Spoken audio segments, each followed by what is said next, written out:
Hi, it's me again.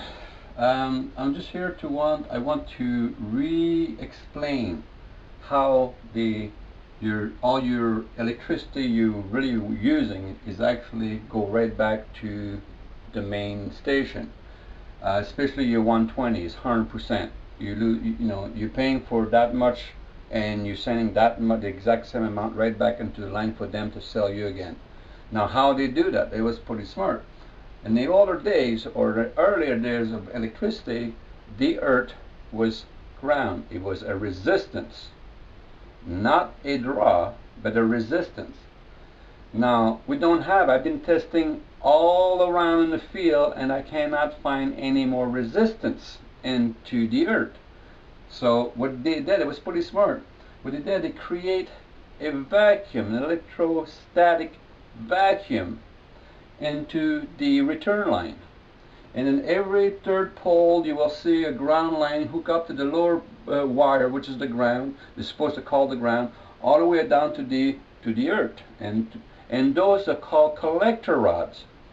So what's is very simple. It works like, here's the main station is like a wet vac, and you're using the ground as we'll use a sponge, right?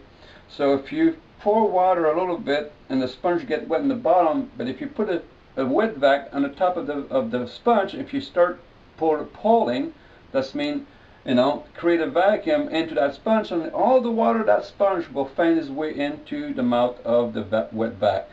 Well, the ground line or the return line is exactly how they do. They have this vacuum over there, which is very simple to work with to create a fake demand on the end of a line, is using a normal electric motor, and you can use half of the armature as a fake demand, and you spin that motor with the other half of the motor, which it makes the demand. So we can have a vacuum and an electric line, and I can prove that over and over.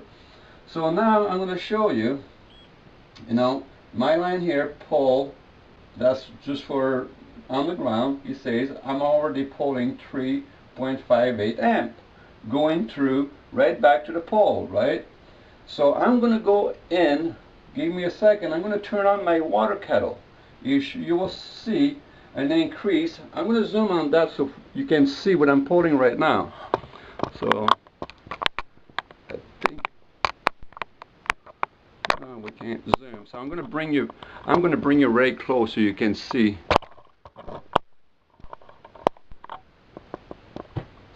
There we go. Now I see it. 3.5, 3.7.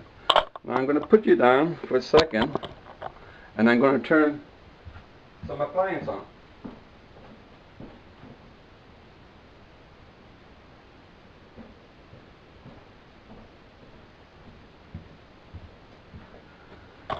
Now again, I'm back. I'm going to bring you closer so you can see. See, I turned my water kettle on. Now it says I have 14.4 amp drawn in that wire.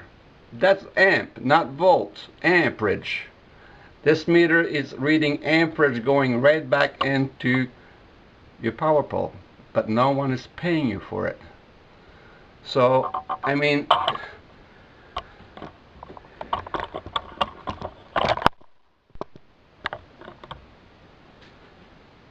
it's kind of hilarious. Like, if you're paying for something and you're using the amount of kilowatt they say you use, why the hell your kilowatt is going back to the line if you already pay for it? There shouldn't be no draw here. It should be a resistance. Now, for everybody from BC Hydro and any other hydro company who want to take me on the front of a camera to answer my question, I'm really open for that. Matter of fact, I challenge anybody. They can bring their electric engineer or high power engineer and try to put me to sleep with their words no one understand. I do understand, and I can do all the translation for you. It's not Chinese. They talking jargon, gibberish. I know how to translate that on the real fact and real words people will understand. This should not be a vacuum line, because that's what it's called. And even some people from BC Hydro, who drink a little bit too much, even say that, then they get minimum 80% of the people's hydro right back to sell right back to them. And all they have to do to this current to sell it back is ship it back to the top of the line, almost in the exact same form, and then put a hurt in it. That's the only thing they're losing is the hurt. But current and the amperage is there. The heat is there.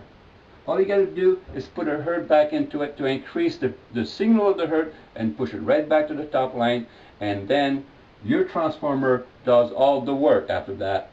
That $1,000 can there you can purchase yourself, right? Does all the transformation from 120, you put them together, 240.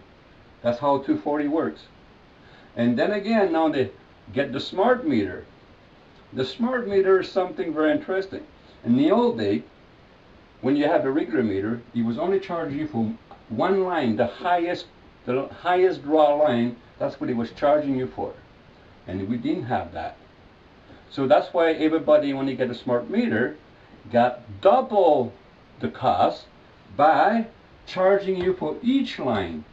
But the transformer does that, not the pole. Your transformer does that. You shouldn't be paying two lines because you're paying for single. Look at your bill. You're paying for single phase electricity. If you're paying for single phase electricity, they can only charge you for one wire. The wire who comes in the transformer from the upper line. Now anything else, it's robbery. So now they charge you for two lines, and then they suck up all your 120 you use right back to the factory. So if that's not theft, then we don't have any thief anymore. We call them businessmen with a suit, corporation. You know, that's the kind of business. Well, you know, that's a hell of a business, selling the same item 1,000,000 times over to the same person, over and over. So there it is. The instrument don't lie. It's there, and if anybody want to do the test, I did test many places. They all test the same way. We don't have a ground. So if you have any question, go on my site, ask the question, and I will answer it as the best as I can with the proper language, not gibberish, so people can understand. They get ripped off. So therefore, folks, that's my other video, and I hope you enjoyed seeing it. Catch you later.